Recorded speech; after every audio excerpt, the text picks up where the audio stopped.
Here tonight. It's been quite a downpour. This is going to be, I've got about 20 slides that I'd like to go through fairly quickly just to give you a sense, and you've got most of them in your handout.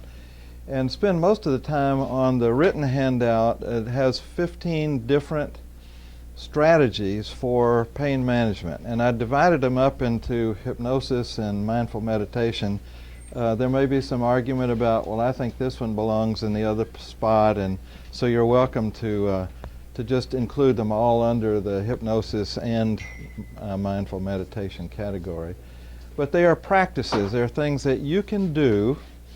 Most of them require nothing more than your imagination and your willingness to engage in an ongoing process. It's not a one-shot deal kind of thing. That's about all that's required, and I'd like to just give you a background on some of these, how they work, and what we understand at this point. So I wanted to start off with a little bit on language. I'm sure you all recognize this. Twinkle, twinkle, little star. How I wonder, you know. So it's possible that a lot of the professions do stuff like this to obscure something that's pretty clear. So if I use a word or if I say anything that's not clear, please give me a hand on it and say, would you say that in another language or something, and I'll try to clarify. But I've been in the field of hypnosis and neuro-linguistic programming for over 30 years, and words that are comfortable and familiar to me might not be to you. So I want to make sure we cover that. Another thing on terminology is that it seems like as humans we deal with three kind of aspects of our lives. We have reality, and the quantum physicists are very busy trying to convince us that there isn't any such thing as that. It's what you make of it, that we're in an energy dance. We're energy, the universe is energy, and we have a kind of a dance going on, and we kind of create some of it ourselves. And that's part of the belief of hypnosis and neuro-linguistic programming, is that you are generating your future with your thoughts. You can't manifest a hamburger. That, you know, we haven't figured out how to do that yet, but we're working on that too. So the technology of pain is, how does it really work? And I want to, you might think of me as advertising myself as an expert on pain. I'm really not. I just work with it a lot, have some experience with it and some views on it that I wanted to share with you all. That experience of pain is our personal relationship with it. And some of you, I hope, came out of curiosity and are not in pain. Others, I'm sure, have aches and pains. I wake up with an assortment of them. Somebody said if I ever wake up and I don't have any pain, I'll probably be dead. So it seems like we just kind of inherit more and more of that. There's a mythology of pain, and mythologies are stories that we tell ourselves about our experience, and as our experience changes, our story changes. So understand that I'm a storyteller. Hypnotists, if they're really good, can sell you on the idea of a better story than the one you're using, that has a happier middle and a happier ending than the one you happen to be using now. So a lot of this is about using your imagination in maybe a little bit different way to achieve a little bit different outcome. So from here on, this is a story, and please understand that part of it. Is it true? I hope so. But 50, 100 years from now, people look back and say, can you believe the story they were telling themselves? The earth used to be flat? Oh my gosh, you know, that's impossible. Well, we didn't know any better at one time. Now we do. It's square. So pain, nurse's definition. Whatever a client says pain is what pain is. It's one of the things that you cannot argue with somebody about. And just recently, the University of Colorado, in their research department, they have actually been able to photograph pain in the human brain. And they're going to use this to say, let's give this person pain medication A and then look at their brain and see what happens. Did it shrink a little bit, or did it stay the same, or did it get worse? And then we'll give them medication B and compare that with A and see. So they're going to be tailor-making drugs that deal with your kind of pain in your body, which is a giant chemical factory. And some people respond to one kind and some another. One of the definitions we use is a symptom of a medical condition and should be addressed by an MD. This is a signal, a communication from your body, and you can't fool your body. You can fool your mind, can't fool your body. And if you don't pay your dues now, you'll be paying them later. If you need to make a change in your lifestyle and you don't do it, you can get away with it for a while, but your body will eventually let you know. It'll whisper at first, and then it'll speak to you, and then it'll shout. And you all know what that feels like. So we're going to get ahead of it before that happens. A message that says that something is not right. And that something could be any number of things. Lifestyle, eating, sleeping, stress management techniques, all these different things play a part in it. It's a pattern interrupt designed to get your attention to make this change that you need to make in order to have the pain go away. Find a different way of adapting to what you're doing in your life. So, dealing with this language again, one of the things I found that there's a difference between pain and suffering. Pain is inevitable, suffering is not. So want to sort of establish that is this is an interpretation that includes a lot more than just the physical things that are going on. And the interesting thing is we don't really know much about the physical part of it.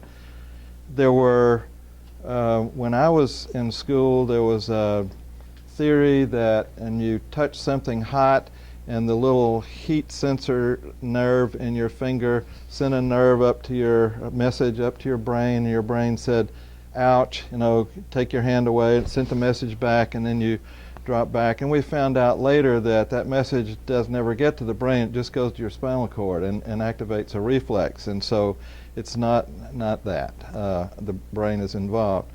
There are a lot of pains that we can explain. We have anticipatory pain, remembered pain, magnified pain. We even have phantom limb pain. People in the service that were brought in, they were missing a left arm, for example, and complained about a pain in their left wrist, which they didn't even have. So we're thinking, oh, something else is going on. Well, pain's all in your mind. Well, great. So what do we do about that? If you didn't have a mind, I guess we wouldn't have a pain, but that doesn't seem to be a solution we can do much with either. So it is subjective experience. This is how you report that something feels to you. So let's do some very fancy linguistic stuff and talk about sensory thresholds. One of the things that we can work with in hypnosis and meditation is to help you lower your sensitivity or increase your threshold, depending on which way you're looking at it. And if you're a hypersensitive person, it doesn't take much to cause you pain.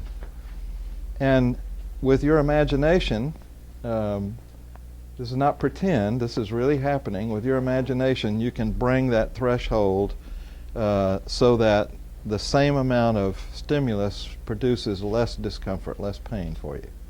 So that's pretty interesting to know that we can do that. We don't want to get down to insensitive. There are people who are born with that condition, and they don't usually last very long because they have no idea when they've done something very damaging to their body. They almost have to live in a padded room, because they don't know what's. So we want to have some level. And when I work with clients, the first thing I do after we talk a little while is say, where's your pain level right now? 0 to 10. This is a subjective evaluation. And I tell them, before you leave here today, we're going to expect that to go down 2 or 3 notches, depending on where it is. But we do not want it to go to 0. Because as long as you're doing something that's creating that sensation, you need a reminder about it that you're still not dealing with it. So we don't want to make it go away altogether. Typical headaches. People say, I want this headache to go away. We're saying, no, the headache is telling you something. That's why you need to see an MD first to find out what might be caused. But we want to bring it down with a little level that tells you, you still haven't dealt with this yet. So there's a little protective device in there. The next thing is that we talk about pain and suffering as if it were the same thing. And had our little word play earlier says that pain is more of a physiological thing. Suffering is more of a psychological or an emotional thing. And we want to separate those two and talk about them separately, kind of pull them apart and have pain and suffering, or pain or suffering. Now, a lot of clients that come to me will say, I have a lot of pain and I'd like to have just a little bit of suffering to go with that, so that I'm not just consumed by this pain. Other clients come in and say, I don't have much pain, but boy, I'm one of these hypersensitive people and I just suffer terribly from it. And so we got all kind of combinations. What I like to do is say, well, how about let's work on getting both of them as small as we can, but leave a little residual there so that you have something to work with. Talking about hypnosis, so you get an idea of what that is. I have a definition of hypnosis, very ambiguous, which is a good hypnotic definition. It's anything that causes you to go into a trance state. And you've all been hypnotized before, many, many times. That's one of my trick questions.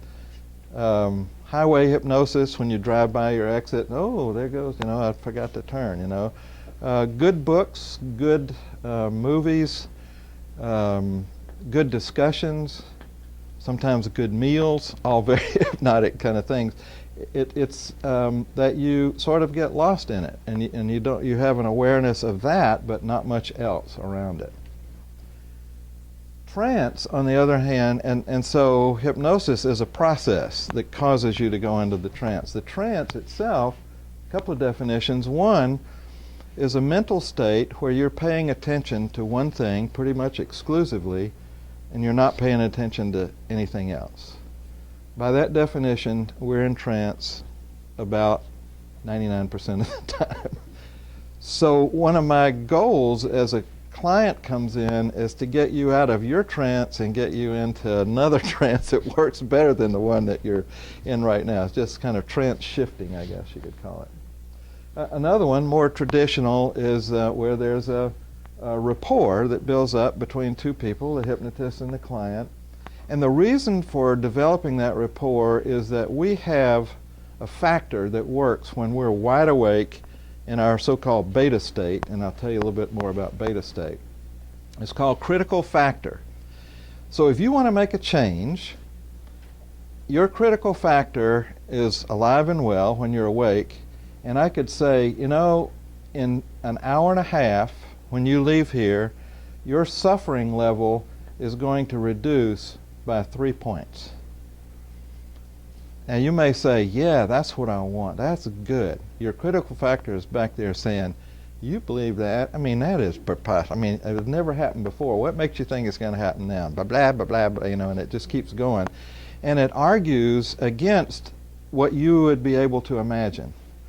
So one of the things that hypnosis does, and I'll show you how it works, is to quiet down critical factor. It's your gullibility detector. Good that we have it, because you don't buy bridges and swampland in Florida and things like that, because your critical factor is alive and well. It's evaluating what goes on. But it does get in the way of your being able to make changes. So we have a conscious mind, and it might look something like that. I enlarged it a lot. It's not really that big, but I wanted you to be able to see it, And we have an unconscious, which is really bigger than that, bigger than this building and this shopping center, and probably bigger than Sarasota. We don't know what it will hold. But I like to think of the unconscious as like a hard disk records everything that's ever happened to you from probably maybe conception and birth, whatever, at some early point. Every sound, sight, feeling, idea, taste, smell, whatever, it's all recorded. And people say, well, I can't remember that. Well, you really can remember it. You can't recall it, maybe, but it's stored. It's on the disk, and we can access it with hypnosis.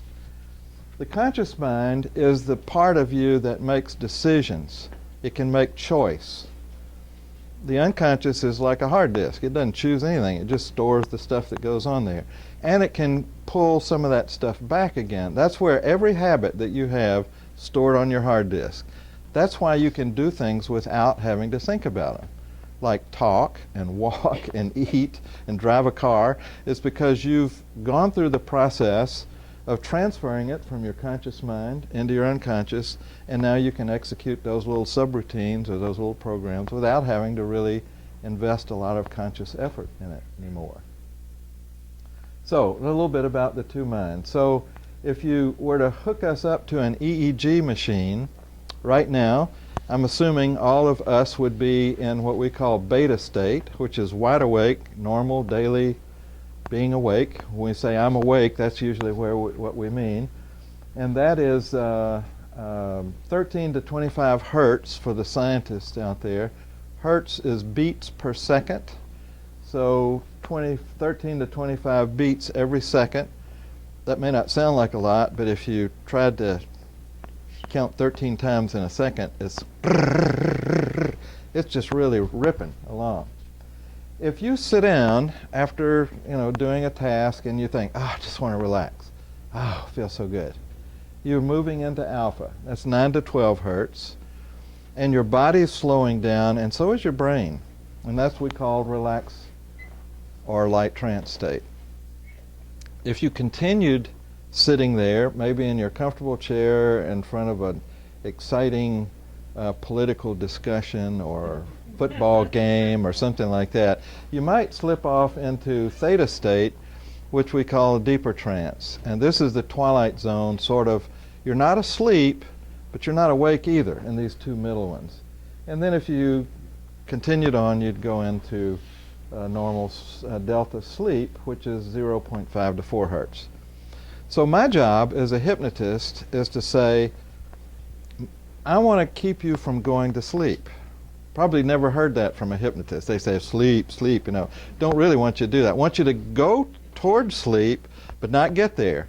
And that's what we're used to doing. When we go to sleep, what we do is we start out here at beta, and then variously, either fast or slow, we go right here. These are pass-throughs. In hypnosis, they're the state that you want to stay in. So my job is to keep you from going to sleep, and you can't really do much about that because you're programmed from early in your life that when I leave beta, I'm going to delta.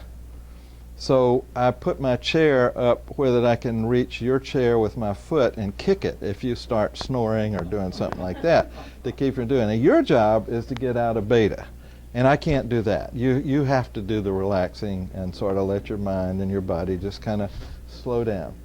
So alpha theta is where the magic happens, and that's what hypnotists use to make these changes possible for you.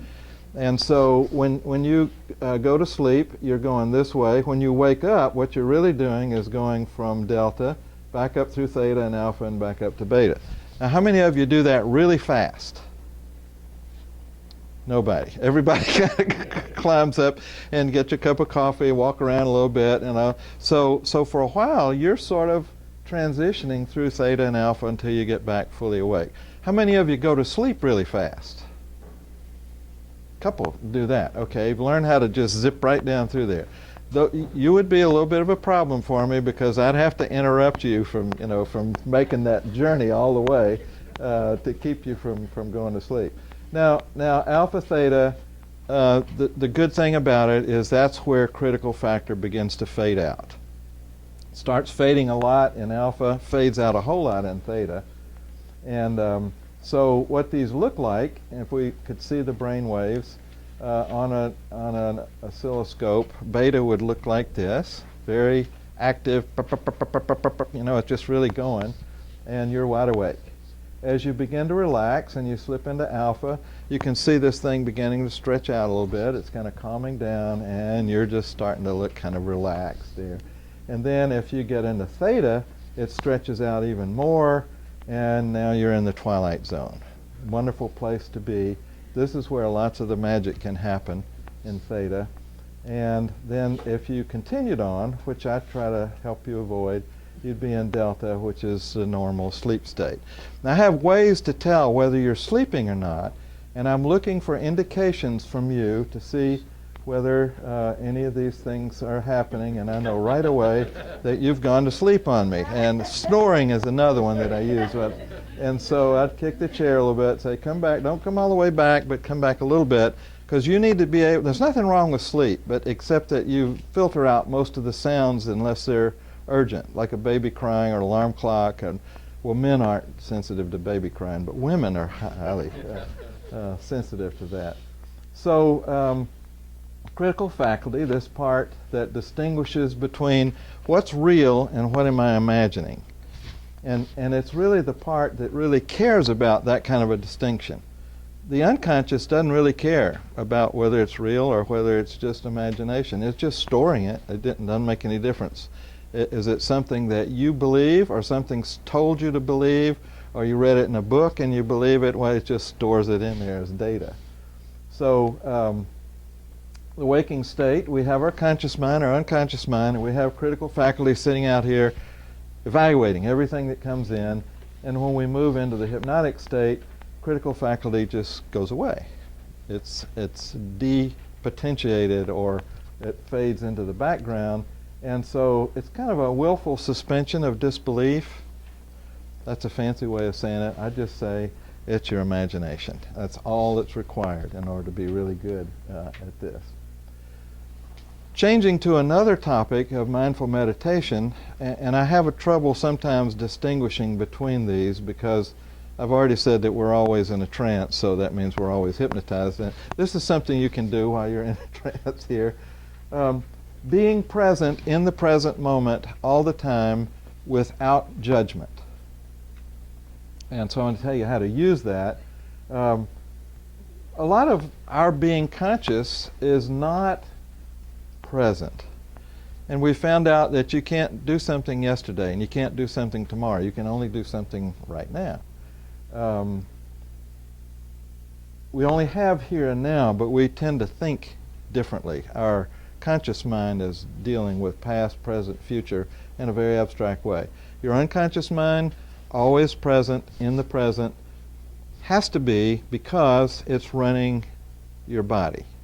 70 trillion cells. It's on a first-name basis with every one of them, running your digestive system, respiratory, circulatory, and all your organs, the whole chemical system of your body. And so it can't afford to take a vacation and go, I'm going to think about what I did yesterday. You know, it's got to be right here running that big, complicated system, and running it all in the background. We don't even have to be aware of it. So meditation is an inwardly directed focus of attention. And in mindful meditation, it's absent of any criticism or judgment or any doing. There are a lot of meditation themes that have you do something. You're emptying your mind, or you're doing something. This is just being in the present moment and not trying to fix anything, not really having a conscious thought or a critical thought or anything, just being. So I want to tell you a little bit about how to use some of these now. And